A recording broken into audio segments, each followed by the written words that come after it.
Get excited. I'm putting the music on. Don't hit the wrong one.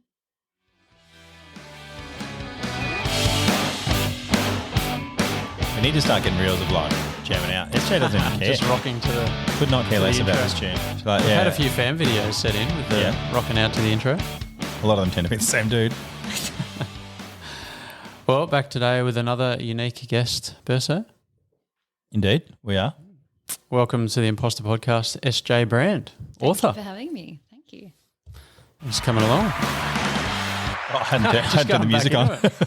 I was happy I got the applause right as opposed to the laughing. Well, an interesting one today because we are here, we talk on podcasts and we speak and we kind of improv as we go. But you spend a lot of time, I'm assuming, sitting and iterating and editing books. And so, yeah, where should we go right back to? How did you start? Where did the inspiration to become an author come from? I always enjoyed writing as a kid at school, poetry competitions at primary school and a bit of public speaking and all that sort of stuff, school magazines, and I did the Dolly magazine as well. Mm-hmm. And you win like little prize packs and whatever. Like you wrote in for a competition or something? Yeah. It was like a short story competition and I think I placed. I'm not going to say what I came. I can't remember. But no one's going to know. You may as well just say you came first. Yeah, well played. Well played. Yeah. Thank you. So I had a story published in Dolly magazine and a couple in the school magazine and, just really enjoyed it. But then I remember we had an author come to my high school and I thought she was great and how she spoke and everything, and I wrote a short story. I would have been in year 7, so maybe 12, and I sent her through fan mail this short story that I'd written, and she eventually got back to me and she'd torn it to shreds, like absolutely torn it to shreds. And so I stopped writing. Like I wrote for school, like what I had to write, but I stopped writing in my private time, much to my parents. I wish I had a boo thing. So that wasn't meeting your hero. That was getting that's why they shredded apart by your hero. Well, that's why they say don't meet your heroes, isn't it? Like, yeah. Because they might write back. Like, how old were you? I would have been 11 or 12. And she knew because I said that I was writing from the school she'd come and spoke at. I couldn't even tell you a name. I don't remember. But good. I would have repressed that too. Yeah. Maybe it was the opposite. She thought you were going to be competition in a few years, so she just tried to let's go with that. Cut you out. What a jerk move. Mind you, I wonder if you could read it back now as an adult and if it was different. Or was it like, you stink, this is the worst. This is the worst thing I've ever seen. No, but like as in the commentary that she gave you, whether it would have been constructive criticism as an adult and as an 11-year-old, all you heard was, you are the worst writer, never do this again. Yeah, do not pick up a pen again. Yeah. Wow. Is that what she said? No, I can't remember. I just remember it was that's like really repressed. Yeah. So my parents they weren't impressed. They were probably less impressed than I was. But it took me a while. Well, yeah, it took me a very long while to get back into writing again. Like every now and then I'd, almost have my hand forced to pick up a pen, whether it's writing a eulogy or somewhere where people know that you can write and that you can speak, so you're expected to do it. But I didn't want to put anything out there that was going to be judged, until I started writing the books that I've written now. So how long did this lady ruin your dream for, from 11 till now? Yeah, from 11 till 30, yeah. There's your heads up, people. If you're successful, your word means a lot. Don't just shatter people's dreams. Oh, look, and I'm all about being honest with kids. Realistic feedback. Yeah. Age appropriate. Yeah, age appropriate, yeah. Like I don't think all kids should get like a participation trophy, but to have someone that's clearly reaching out because they may want to do what you do. Like who knows, if she hadn't done that, I could be in a completely different ball game as to where I am now. I could have gone to uni to study writing and I never did. But it is what it is.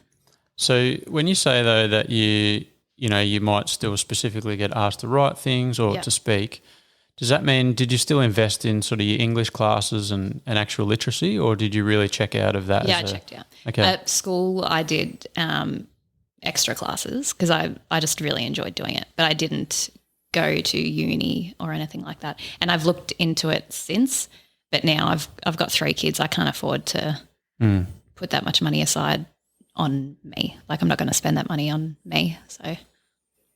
So without jumping too far forward though, in terms of learning how to write and the process, is that more come from a passion or from school? Because I know probably similar for us, we didn't have investment in school. It's actually our careers that have taught us how to write to the degree that we can write and punctuate, like not school at all. I think ChatGPT shows me how to punctuate. True. Or Grammarly. They're my two. I love Grammarly, yeah. I think my dad has a way with words. Like, he's always written, and he's 68 now. So for a bloke of that era to enjoy writing, and he did quite a bit of poetry and everything, it was not frowned upon, but he sort of kept it to himself. And he's a blokey bloke. He used to be a cowboy, and he's out there. So we had a bond over that, and I think I just took it that maybe it was a natural ability because Dad was good at it too. Do you want to know a secret? I used to write poetry when I was younger. Had little books and stuff until my old man saw it. It did not go well. A lot of it was about me fighting him when I got older and I got bigger because I had a couple of issues with him, but I used to fill out little books with little poetry and that sort of stuff all over the place. That's probably quite common. Yeah. So dudes expressing themselves, hide that in a book. Don't let anyone find it because you'll end up like SJ 20 years later. You still won't be chasing your dreams. Did you know Burso's going to be doing some slam poetry soon? Yeah. Live? Yeah, I'm going to need a hand with that. You'll need some tutoring. Yeah. Oh, I'm sure I can. Yeah. Oh, it's about that time. Savvy time.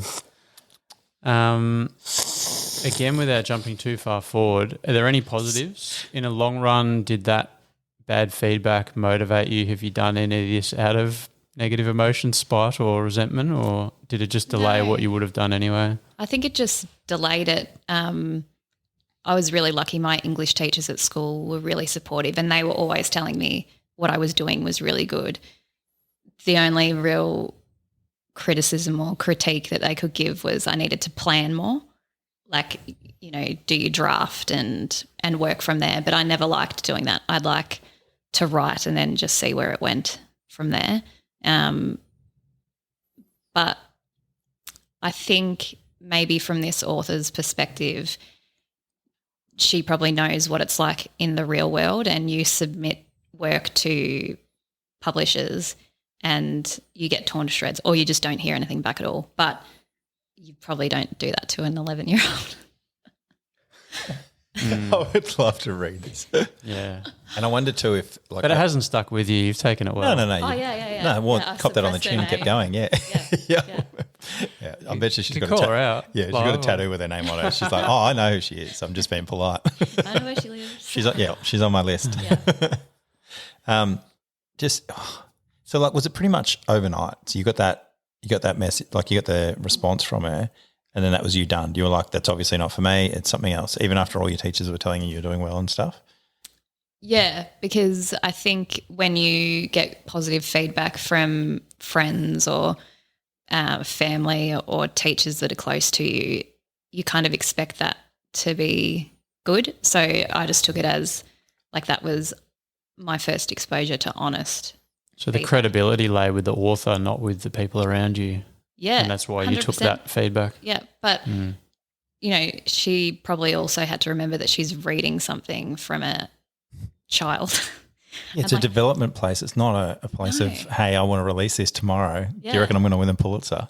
And I still remember it was about like this girl that lived in, like this young girl that lived with her family in Africa, and they'd rescued I think it was a baby hippopotamus or something, and like she helped raise it, and then I think it ended up getting killed by poachers. Like all my stuff was super depressing. Oh, so like at 11, you should see my stuff from prep. This lady might have just been telling you to go get therapy. She wasn't telling you to stop writing. She was like, you've got issues, girl. Yeah, that might have been in there too. But she was like, yeah, it's not believable. Well, you'd hope that an 11-year-old was writing something that wasn't believable because you still have imagination and innocence then. So, but wasn't it in the fiction category? Has she not heard of cartoons? Yeah. Like, or movies, or loosely based on a real wildlife reserve? Any other fiction novel? Never let the truth get in the way of a good story. Yeah.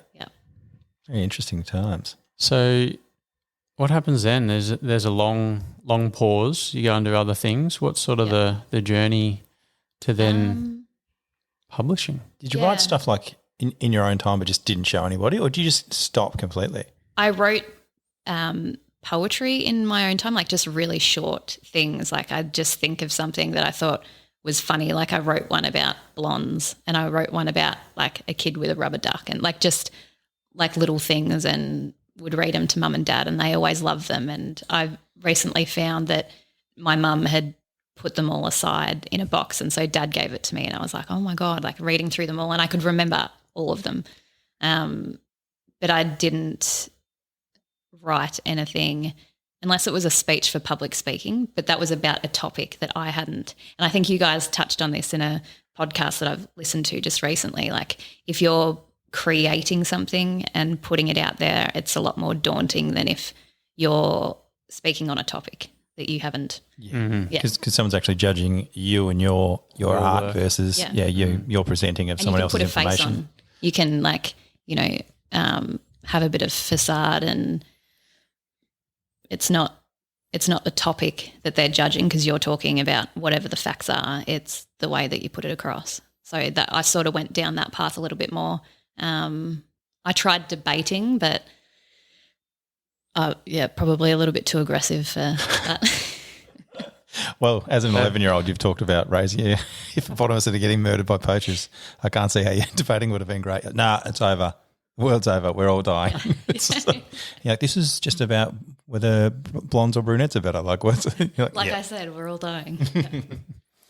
Would you? I mean, even if it is, we'll get into the work you're doing now. If it's fiction, if it's fantasy, there'd still be a large part of you and your personality in everything that you write, I imagine. So, you're saying, when you're putting it out into the world, it's still you. It's your word being judged and critiqued by people. Another thing that's funny is Al has no idea what your books are about. Well, no. When he reads them, he'll be like, "Oh wow." I've done a little bit of studying, but I'm going to be the one that doesn't know too much about the guest today. So we'll see. We'll see where it goes. You wait till you read the first book. We'll do it. We'll do a debrief afterwards. The first book's like the least of our problems. That's that'll be a podcast up late discussion, I think. It's like. Anyway, so I just want to jump on with the feedback thing you were talking about before. Like when your friends and family give you feedback, a lot of the time they'll try and cushion it or whatever. But you also, I find people don't take on board positive feedback as much. So take it with a grain of salt. They're like, well, you've got to say that. You're always going to say that. The amount of times I've seen somebody, like if someone's out with their wife or their husband or whatever it is, and their partner compliments the other one. It doesn't mean anything if someone else goes, oh, you look really nice today. They're like, oh, thank you so much. And the husband's like, are you taking the piss? Yep. Like, I've been saying this the whole time. Like, you have to say that because we're married or whatever. When I went to the Australian Idol auditions, you should have heard the people singing. There was people singing in all these lines and they were horrendous. Everyone's always told them they were great. They were horrendous, mate. You went to the Australian This isn't your podcast, SJ. I think we need to go into that a little bit more. See, he loves to throw things in when we can't circle in on. It's not about me. We've already done my podcast, mate. We moved on. Was it juggling? Huh? Was it juggling? No, it was Australian Idol for singing. It wasn't the that other thing. But yeah, you're a contestant? Well, I didn't win, so we don't need to talk about it, right? Enough with the judgment. I cut singing away about the same time you cut away. I'll find the video. But yeah, what did Dicko do to you? No, I didn't even get that far. Okay. That's a different topic. We'll get on this later. This is about you, SJ. But yeah, it was interesting because the people were singing and they were putrid. But everybody that was supporting them, they were like, oh, you're doing really well. I'm like, these judges are going to smash this person. But there's also the got to be cruel to be kind sometimes. Yeah, but like when people think they've got a cute baby. Oh, yeah. Yeah. We used to have a mate who used to send baby pictures that he saw online. And when he was like, he'd put something online and go, oh, such a cute baby. And then he'd send a photo to me and he'd be like, is this not the most munged up baby you've ever seen? He'd be like, how are people put it? Surely the parents can see this. Why are they asking for feedback? But, I can see it with my kids. One of them What, munged up? So good. Oh, yeah. Do you want to name them on this so they can be shouted for the rest of their life? I was in denial that he had red hair until he was like 6 months old. So I was like, no, it's just his skin. Oh no, he's got cradle cap. And then I was like, no, he's got red hair. I'll definitely never look up this podcast in 10 to 15 years. You know what's strange? It's We love it now. Why is redhead still the only demographic everybody can jump on board and give crap to, and nobody says it's not fine? Like every other minority has got like its own working group now that's pushing for their rights. Like when marginalised. When McConnell came on, he's got a redheaded kid, and he's like, oh yeah, no, yes, we should have got rid of that one or whatever. You know, like it's just They're a different. Yeah. They must have more resilience though, like because they have had some of the toughest upbringings. Well, yeah, and they do, and they have to. But it's a mutation apparently. This paediatrician at the hospital, when we had our little redhead in with, I think he had pneumonia or something, and he was like, "Oh, you realise that the redheaded gene can be hereditary?" And I was like, "Well, I don't know where that's come from." My husband's asking me as well because How's the defence mechanism? Oh, well, it hasn't come from my side. Well, yeah, I'm still getting it. Certainly not my side. That's a redhead. We don't have mailmen and milkmen that come to your door anymore, so I don't. Anyway, I digress. Wow. But the Is this in paediatrician, the book? Or? Yeah, there's a heads up on your books. the paediatrician was like, "No, it can be a mutation in the gene," and I was like, "Well, he's a mutant. My child is." It's pretty much the next where the evolution. X-Men. Yeah, it's where the X-Men came from. Yeah. You know what's funny? Like another thing, and I don't know what we're on redheads now when we're supposed to be talking about books. We're way off topic, by the way. Yeah. But redheads apparently like they absorb calcium better, so they've actually got stronger bones. So that's why they're like indestructible people, but they just can't go in the sun. So And it's they get probably bashed by the bullies. For but gas. because you talk about like supernatural people, maybe it's coming from your son. So I'm trying to do a segue back into the Do you books have now. a sound effect for that? Oh, sort of. I could probably use this one. Maybe as we're going back. So what led you to write about supernatural people?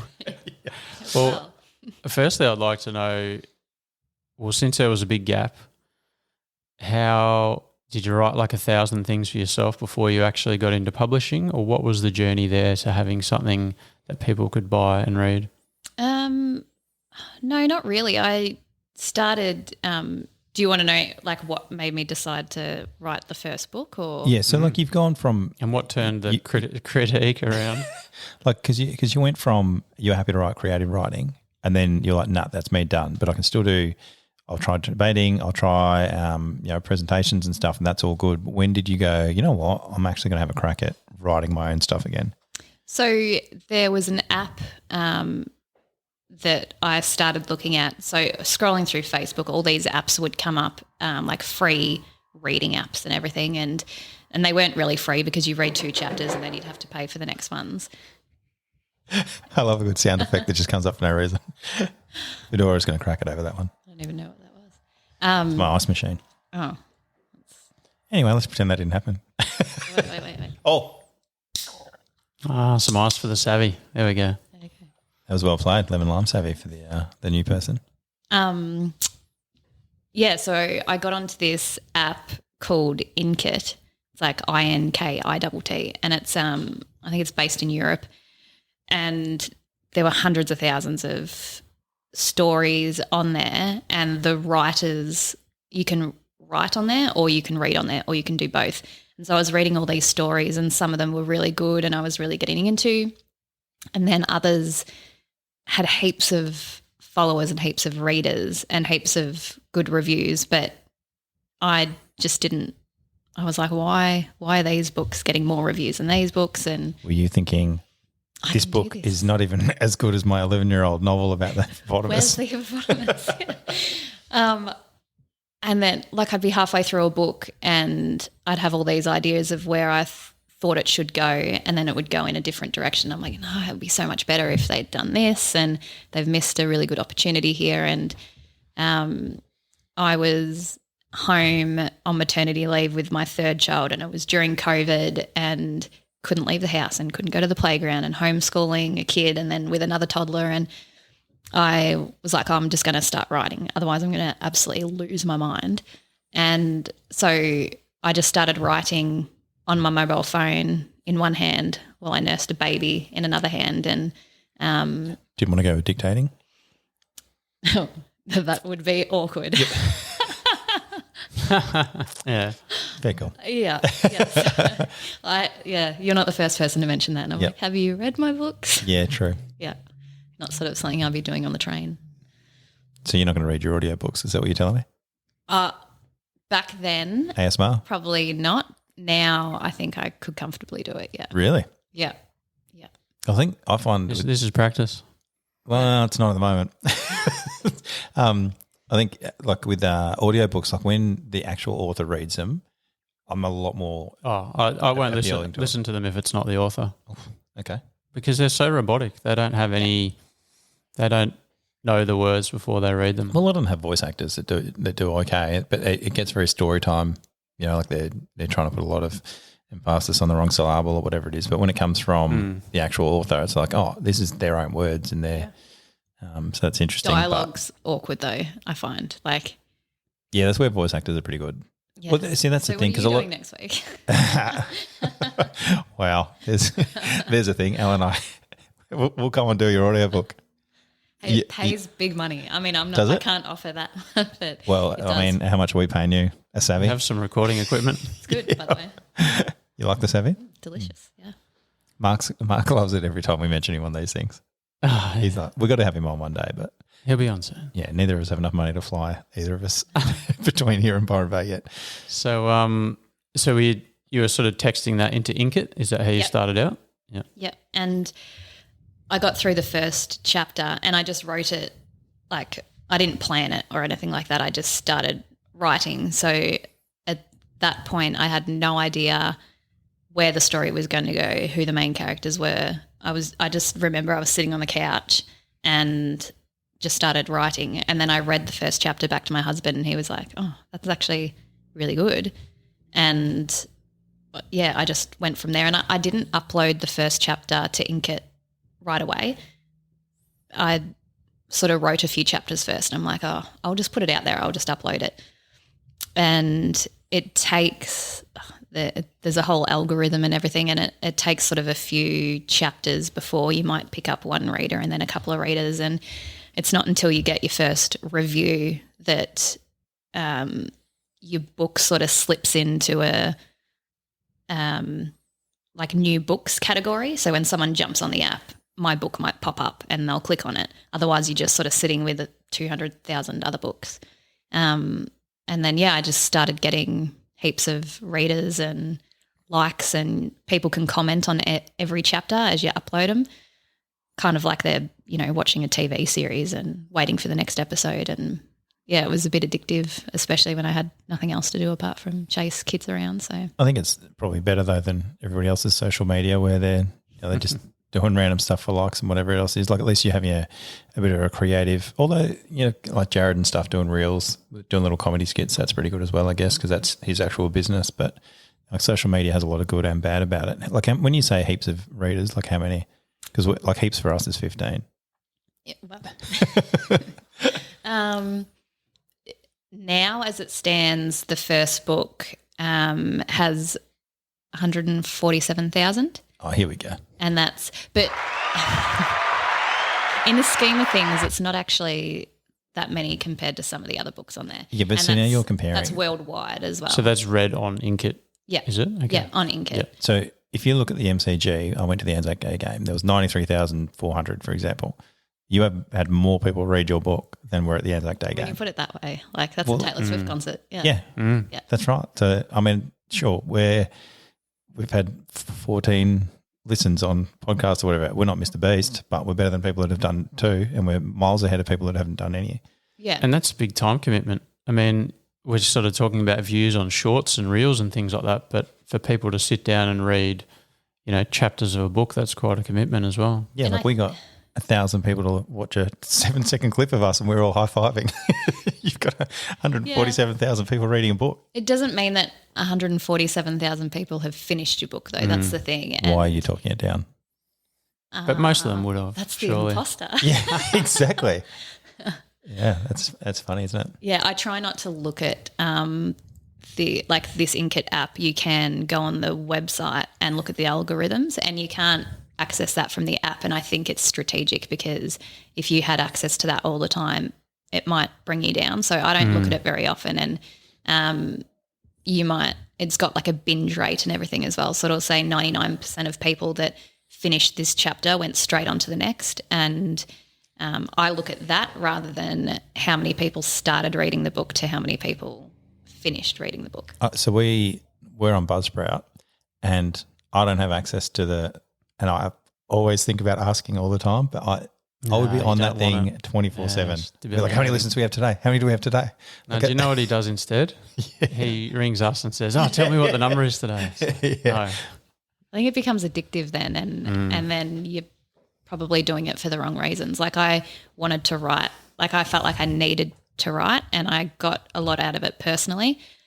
And I sort of, to begin with, had this collection of people that I'd never met before that were reading it, and I had really good feedback initially, but then you get a few that slip in and go, this is bullshit. Like, this is not believable. I'm like, there's werewolves. Yeah. I'm sorry, but what? It was believable up till.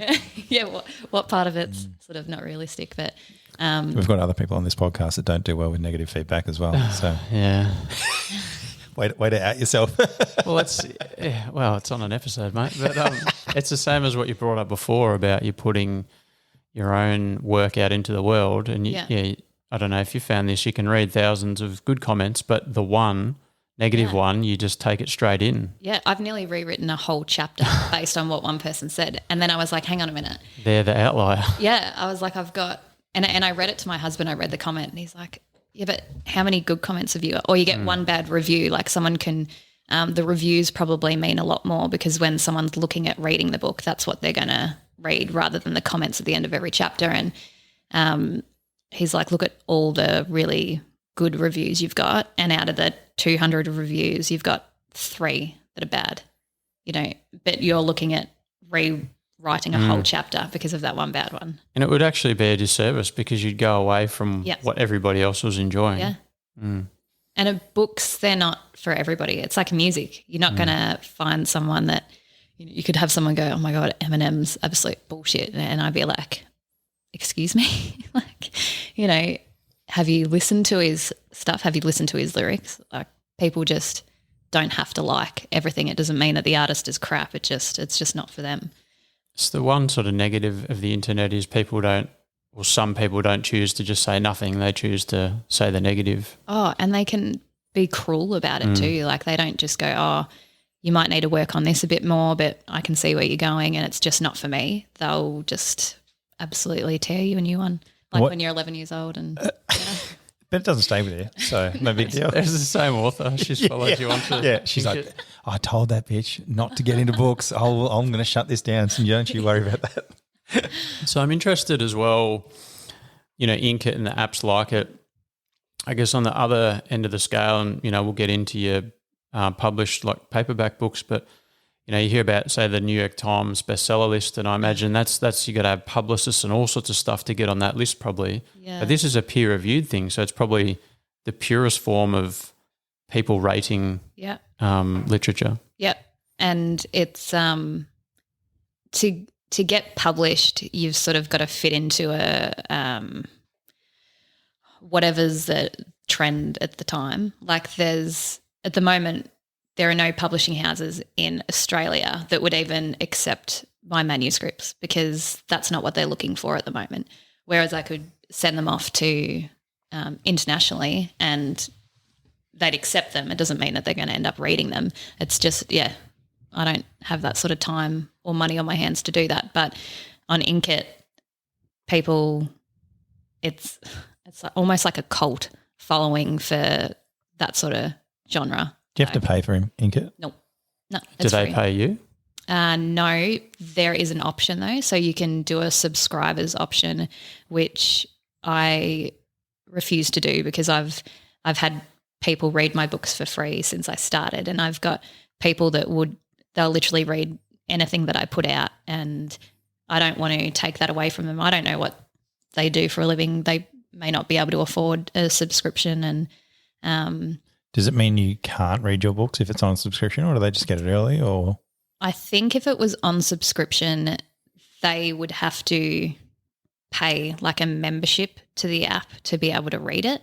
Like, so it puts it behind a paywall sort of thing? Yeah, yeah. And then I would get a bit of a kickback from that. But I usually write live and post chapter by chapter, and then eventually what I've been doing is once I move the books across to Amazon, I'm taking them down one by one, or having like maybe the first 20 chapters, and I keep it in draft. So I don't do down from Inkit. Yeah. When it's published. Yeah. Because otherwise you're working your ass off doing all this writing, and you're just getting people that will happily read it for free, and that's fine. But if it's a series, I'm like, well, maybe just pay for the last book in the series, and you've had the rest for free, and whether they want to or not, it doesn't really bother me. That's where I find that interesting, because if your idea is to publish books and get paid for your art, but you don't want to charge people for the work in progress, when I would suggest they're getting more of a insight into how the book gets done, they're contributing to the book, they're doing this and doing that. It's like, I would have thought that's more to be paying for than the book at the end, because they were there for the journey. Like, they saw it, they've had feedback, they've been interacting with it. Like most other people would suggest that that's what you're paying for, is that interaction, rather than basically the books are your OnlyFans, right? So people are paying tiers on OnlyFans, obviously, to get further involved with the person. But if they're reading the book at the end, that's just like going on the internet and it's there. But if you're there for the actual process, you've got the interaction, that's a lot more personal than getting the book is at the end. Yeah. So I think the way you're looking at it is, at least this is where it looks from me, is you don't feel you're worth the cash if you're literally just doing with the drafting. Yep. So at some point you need the validation of an author, for example, who's going to go, you're actually good at what you do, you should be charging. Just get rid of the hippopotamus. Yeah. And there's 2 stadiums worth of people that have read your books. Yeah. Because I can just go buy your book, but if I'm literally going to have one-on-one time having a chat with you, for example, well, that's worth so much more than getting a book that I can borrow off someone else. Like, if I pick your book up from the train station because someone's left it there and it's like a leave a book, take a book sort of scenario, I'm getting your book for free, and that's great. Yeah. I still haven't paid for that. Somebody has paid for it at the point. But, for them, if I read a book and I was like, geez, it'd be lovely to speak to the author about this and see how the process worked. Like, that's where you'd be putting money. That's the coffee for you, I reckon. I think that's my own I'm probably doing that to myself. Like, I need validation to make me feel like what I'm putting out there is good. And the reason why I published them through Amazon initially was just because I was like, I put all this time into writing them, and I love sitting down and reading a paperback book. I don't really like reading on a tablet or anything, and I just wanted them on my bookshelf. And so I published them to do that. And then they're on Kindle Unlimited as well, so people were reading them on there. You pay for a membership, and then you've got all these free books to have access to. So a lot of the reads came from there once they moved across to Amazon. But then I would get the feedback that, they're probably not laid out the way they should be, and the way the paragraphs are set out and the dialogue and all that sort of stuff. Who's giving you this feedback? Readers, like they would contact me. So in the first page of the book, I've got a link to my Instagram page, and I'd have other authors that had followed me and spoken to me on Inkit. Like, we'd chat about books and stuff, but hadn't necessarily read each other's books. It was just more of a support base. They'd then buy my book to support me and start reading it and go, oh, you probably need to do this, this and this. So then I'd go, oh, how have I got this stuff out there for people to read, and it's a load of crap. And so why hadn't that come out on Inkit with feedback from readers there? Because I think they expect that, because it's such a novice sort of writer's base that they're not expecting it to be great quality. And I've also said, like, at the start of all my books on Inkit, this is a draft. There's been no edits done. So if you're going to give Imposter. me – yeah. Well, yeah, exactly right. I sort of bring it down really low before they read it. So they go, oh, actually. Set low expectations. Yeah. So you're underselling, over-delivering. Oh, I don't know if I'm over-delivering. Oh, wow. We have so much work to do, Al. Yeah. Al's seeing himself in you now at the moment, I reckon. Well, listening to the podcast, I'm like, oh my gosh. I'm sick of everyone saying Al's the best. I'm over this. Have you ever read how Burso responds to negative comments? It's amazing. I think he should coach both of us on. Well, you have coached me. It's only started working, but well, you haven't put any more videos out on YouTube, so let's not get carried away that far. So we sort of jumped into, so you've got books on Amazon, but so you don't have a publisher. No. How do you end up with a paperback book selling on Amazon? How does that occur? So I just Googled, how can I make a paperback book? And obviously they pay to have their name come up first. And so Amazon and Kindle came up first, and it's a really easy process. Like literally anybody can write a book.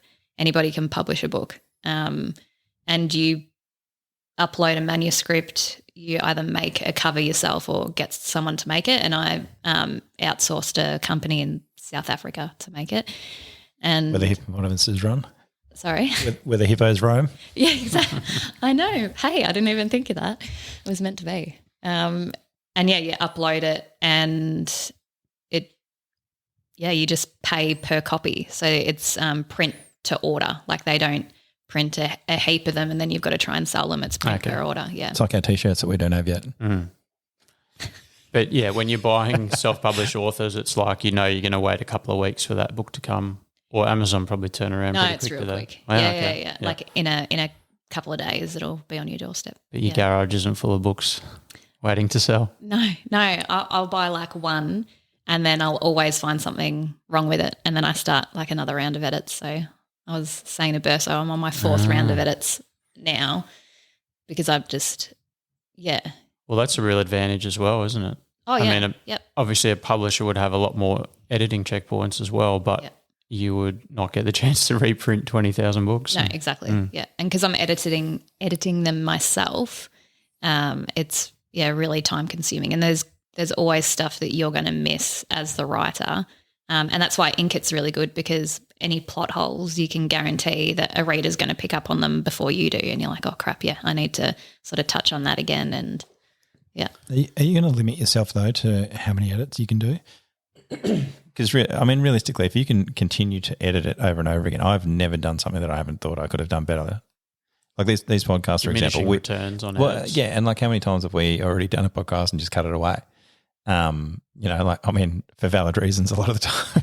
Yeah. Because we've gone on a spiral about stuff we probably shouldn't have. But, it's interesting because if the more ability you have to continue to edit stuff and the more feedback you get from different stuff, say you've got 147,000 people, right, which you do, we have 15. So, somebody's input on here has a lot more percentage-wise. With us today. So people, our percentage-wise is different. Whereas if you've got 100,000 people and you've got 80 comments back and out of that 75 are positive and you've got 5 that aren't, or even still you might have 147,000 people have listened and 80 comments and then, 50 of them might be negative. But everybody else is still reading your book. They just can't be bothered doing feedback. So it's how much you take on board for feedback from people who are, because it could be either thing. It could be they could be sitting at home and they want to big note themselves because they never did what you're doing, in which case they're just going to try and shut you down. Yeah. Or they're friends and family who are trying to support you and you're like, well, I'm not going to listen to that because they're friends and family. And then you'll have 1 or 2 random comments that you're like, that's just made my week. Yeah. But at the same time, you're like, but they don't outweigh the negative comments because you've elected to look for things. We had a thing with Theo Von, and I know you hate podcasts, but Theo and Tony Robbins were doing a thing, right, where they were saying, look around the room. And he's like, if you look around the room and tell me everything that you can see that's brown. And then you look around and you'd be like trying to make things like, oh, that basket in the corner is probably brown, even though it's beige, the walls, all that sort of stuff. And then you're like, cool, how many things are red? And you'd be like, oh, I didn't look for that. So it's like it's what you're looking for is what you'll see. Yeah. So I find it interesting that you get so much positive feedback and even just in the metrics of how many people are reading your book and continue to read your book. And yet the only validation that you accept is the negative comments and you'll go back and edit a whole book because one person said something and they might have had a shitty day. And they've just gone, you know what, I'm just going to take it out on someone and they haven't even read your book. Yep. It's weird how much, emphasis we put on people saying negative stuff when if you wouldn't ask that person for advice, why would you take that criticism? Yeah. It's sort of really confusing. So the edits that I'm doing at the moment, I've sort of got to refrain from rewriting the story and just focus on if there's any grammatical or punctuation or anything like that. And I'm learning as I go. If I'd gone to uni and done, a writing sort of course, then yeah, if your dreams hadn't been shattered at 11, yeah, it's a bloody hippo. But when I reread the books to do an edit, part of me is like, oh, that doesn't flow right, or compared to where my writing is now to what it was when I started, like I'm proud of how much it's changed. But then I sort of look at my series that I've got and I go, it's such a good idea. Maybe if I just rewrote the whole thing, it'd blow up and it would be better. But then I look at other authors that you read something like you read Harry Potter, guarantee that's not the first book she wrote. Yeah, exactly. But then it takes one book to get out there and suddenly you develop this big reader base and they'll read the stuff that you did and they'll go, well, this is the first book that she wrote. Look at the difference. So I've got to sort of remind myself that I'm going to write so much more and I love it and it's necessary for my mental health and everything. Like I think that's where we need to really enjoy the process of things. Yeah. Like I enjoy the fact that we're just sitting around a kitchen table or whatever, and then like Al will go on to be a presenter at, Rod Laver Arena and do whatever, in which case we'll be able to look back and go, oh, I remember that time we hung around with SJ and talked about audio books and stuff. It's you've got to enjoy the process of it. If you do, say you do 25 books and then it's your 25th one that blows up and then now all of a sudden all your other books then come out, you already did them. You're still the same person. Same as like if we have Michael Jordan on, that'll blow up, obviously, just because it's Michael Jordan. But that doesn't diminish any of the other podcasts we've done. I'll still be just as much of a hack on this machine. But it's just, you get enough eyes on it, then all of a sudden other people see it and then it just grows. I don't even think it's a matter of enough eyes on it. I think it's the right eyes on it. Like if I could get Kim Kardashian to read one of my books and put one Instagram post, we'll tag her. I'm going to tag her on this and see if it blows up.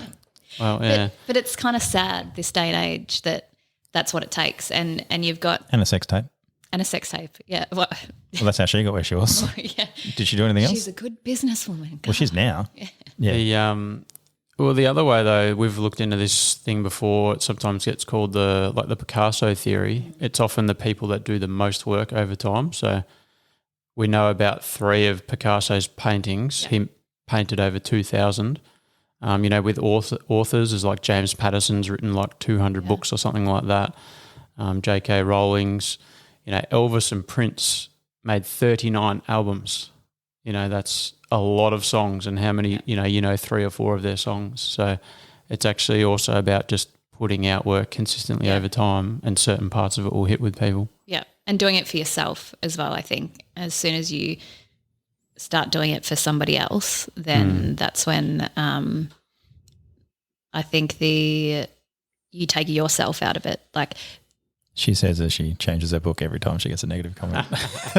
I think about it. She's manifesting it live. Rewrote one chapter. Yeah. But, I don't want to – I never want to write a book for anybody bar myself. Like if I was to put it to a publisher and they go, nah, I don't like this character, get rid of them. But then that's the character that all my readers have loved and they go, no, it's too cliche, take it out. I don't think I could I don't think I could bring myself to do that. But it's funny though, because people sticking to their guns is what makes them eventually blow up, because eventually that one person sees it, or whatever it is, it happens and they're like, hey, I love this whole thing. And then they get right behind it. Whereas if you continually change to try and fit a changing narrative, then it's not going to really work. Like if Harry Potter, they were just like, oh, in the next one, because we're really woke now, he should be a gay vegan. Like they're just going to be like, what? Why is the story about that now? Then the author's a sellout because they know exactly why it's been done. I mean, obviously she's not she's not going to go that way. Not now. Based on previous stuff. And good on her. Yeah. But I'm just wondering, at which point, like how many reads do you need before you're actually going to believe in yourself? Like do you reckon there's a number? Like is it 1 million? Because I guarantee or if is we it had one author? Yeah, or is it that one author? certain author that gave you feedback? The one that you know who it is. You just don't want to name drop. It was Roald Dahl, wasn't it? No, Let's get I him. honestly can't. It was a female. That's all I remember. Yeah. Bitch, but You can't tell me you don't know who this is. no, I honestly I can't remember. That's real This will be a repression. follow-up. We'll have to post the name. We're going to have to do hypnotherapy so she brings it out. That'll bring out so much more.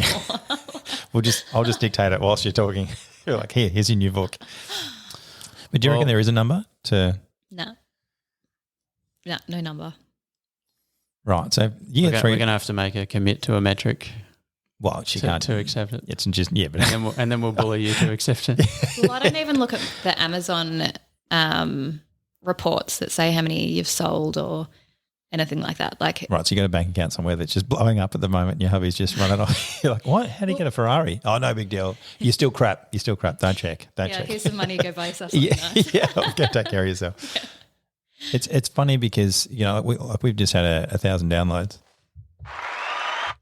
and like that's and I like to look at things like a footy. That's a footy club, a netball team. It's all sorts of stuff. Like that's a local footy match where you get 1,000 people there. Yeah, easy. You've had 147,000 reads, and she's like, "That's so great that you guys did 1,000." No, but like, how is that though? Like, I think that's amazing. Absolutely I think amazing. that's also like the nightly news on a network station gets about that sometimes now because they're fading. So that's pretty epic.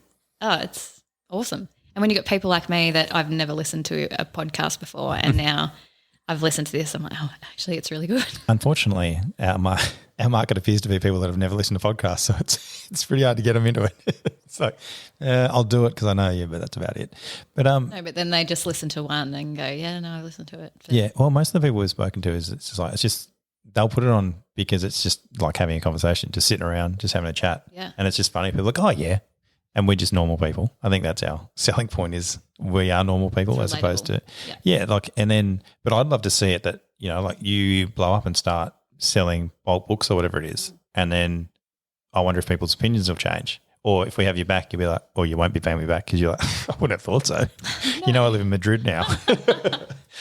But, but everyone has the same issues with it until at some point something happens and then they believe in themselves and then all of a sudden you'll see them exponential growth. Because realistically, the biggest thing that holds you back is you. Like I didn't get into the politics because I was like, well, I've done too many drunken basketball trips or whatever else it is. And I was like, at some point a photo's going to come out, something's going to happen and I'm going to get cancelled. But you have a look at the people that have made it that we say, they just don't care. And then like you look at Goggins, he's got a whole checkered past that's come out and, like he used to be, 300 pounds. He used to be overweight. He came from here. He came from there. That like he hasn't had the best upbringing. And now that everybody knows everything about him, he's like, that's where the can't hurt game comes from. Yeah. Because he's like, I've been exposed and I'm still here. So good luck to you. Whereas we all wear that mask and we're sitting there trying to hide everything that we've done in the past. Everyone's made mistakes in the past. And the people that are going to jump on and give you comments, they've all got bullshit going on. More so because they're hiding behind a cartoon avatar online. So I don't know why we put value on that. I don't know.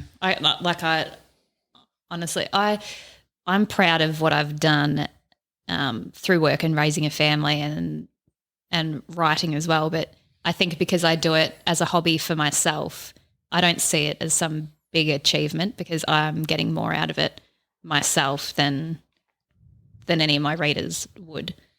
But I don't know. I think we're harsh now. I'd be quite happy to turn around and go, no, I think my ideas are really good and maybe with some fine tuning, then I would go, yeah, no, that's the end product that I like 100%. Let's go with that. Let's advertise it and spend money on getting it out there. But the way that they are now, I just don't. I think you put it out there and you get proper people that are reviewing, not people on Inkit. Same with restaurants. You can cook a meal at home and people go, oh my God, that's the best casserole I've ever had. And then you put it in a restaurant and you get some bloody critique that comes and absolutely tears it to shreds because it's the shittest one they've had at a restaurant. I think it's the same with books. You can have ones that are self-published and people go, yeah, that's really good for what it is. But then you're not going to have that quality through a publishing house because there's a lot more money that goes into fine-tuning it. And, yeah. Yeah, but that's like Joe Rogan, for example. He is massive now. He's bigger than all these other media companies and that sort of stuff.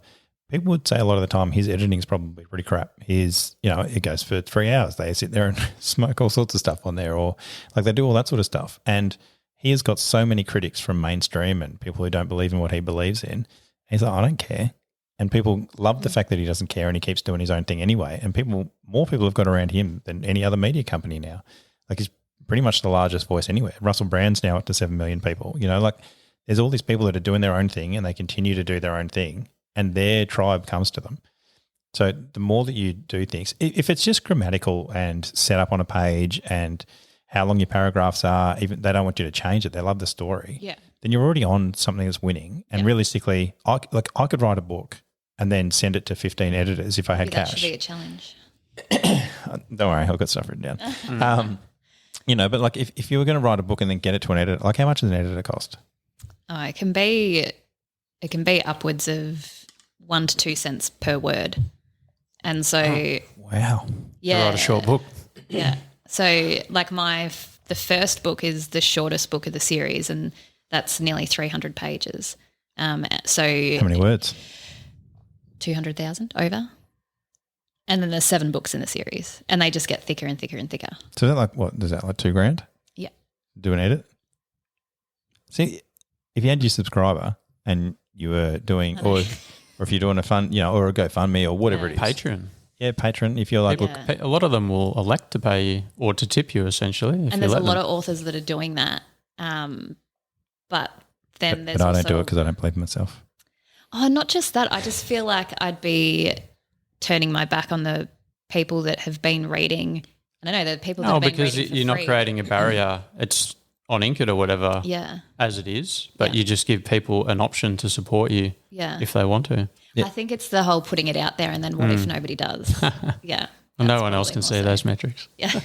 Yeah, but if you've got it on there and you're like, hey, pay for 20 words, it's 20 cents, or pay for a page. I don't know what how many words a page would be, but you can have different increments on there that are doing it. And you might even find that somebody who's mad for you will put $500 in. Yeah. Because they want to help you get to your goal. It's not about them. It's not about your product going out there. A lot of them are like, well, we've made a community on here. We've been with SJ through this whole period of the back and forth. They're doing whatever. Like when I did the politics thing, people donated money to me I'd never met before in my life. And I've still got a list of people that I need to pay back. And I guarantee you if I go to pay them back, they'll be like, what is this about? Yeah. They're like, we gave you this money because we wanted you to do the best you could and we were trying to help you out. Whereas me personally, I'll still have a list of people I need to pay back. Like I've paid back most people at the start of this year, but there's still random donors to give me like $50 or whatever that I'm trying to give them back. They will be, and the people that I have paid back get offended that I've tried to give them the cash back because they're like, they're like, no, we gave that to you so you could do stuff because we believed in it.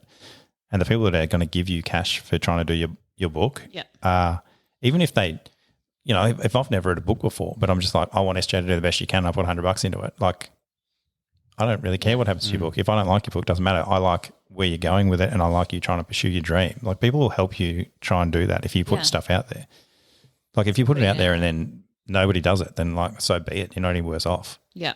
There's some other apps now too you might have seen and it just has a little thing. It's like buy SJ a coffee or buy SJ a beer and it sort of softens that. It's like they just chip in a few dollars and it's sort of, I don't know, it's a bit different to begging kind of thing. It just softens it a bit where they go, oh, well, I'll put in, 3 of those or something just to support her. And normally I'm the first person to jump on board with those and even the GoFundMe, like someone's dog needs a hip replacement and they can't afford it and I'm like, oh my God, if that was my dog, Yeah. But then for me, if my dog needed a hip replacement, I'd be like, well, if it's my dog, it's my responsibility. I shouldn't be asking people for money. Yeah. You're always, I think you're not asking though. Like if you put it out there and you're like, hey, I'm trying to do this, I need to do something. Like because you're still taking them on your journey then. Yeah. And you're like, I want to put my book out there, but it's going to cost me $2,000 to get the editor to do it because you're a writer. You're not an editor. Yeah. So you're trying to do the editing job, which is far harder. Whereas, somebody else's strength is not being creative, but they can analyze what you're saying and then make it easier, more succinct, set it out better. That's what they do. Yeah. and if they're good at that job, then that's literally why they get paid for it. Yeah. And if that's going to save you that many hours, that means you can now write 4 more books in the time that it would have taken you to do the editing. Like, it just makes sense, But again, if you don't want to do it, you don't want to do it. But I do want to do it. And I think you can get high school teachers and all that, do it as a side job, and there's like a high pages for editors, but then you risk putting the money out there and getting something crap in return as well if you don't know what you're getting. And I don't know what the answer is for me, because when I look at spending money on myself, that's where my struggle is. Like, I go, well, that $2,000, it'd be different. Yeah. If people were giving me money to do that specifically, I wouldn't have an issue with it. But if, what do you reckon your Inket crowd are? Yeah. You can just see it on her face. She's like, I know what you're getting at. I know I should just do this, shouldn't I? That's what the imposter community's for, to positively push to bully people. Yeah. Well, I'm keen to hear a bit about these books. Do we want to roll into that, or do we want to have a break and come back for some? Yeah, we can do the break thing. All right. Well, I'd like to then just leave part 1 with a little lead in, which is what I know about your book so far, and then we'll come back. Going to read a quote. So, a sexy, suspenseful and brutal story of self-discovery, self-love and self-preservation. A dark romance fantasy novel that turns the genre, as you know it, on its head and leaves you wanting more. Well done. So we'll be back for more. Very exciting times. It's SJ Brown. Just do it. What's the worst that's going to happen? Just do it. Simple.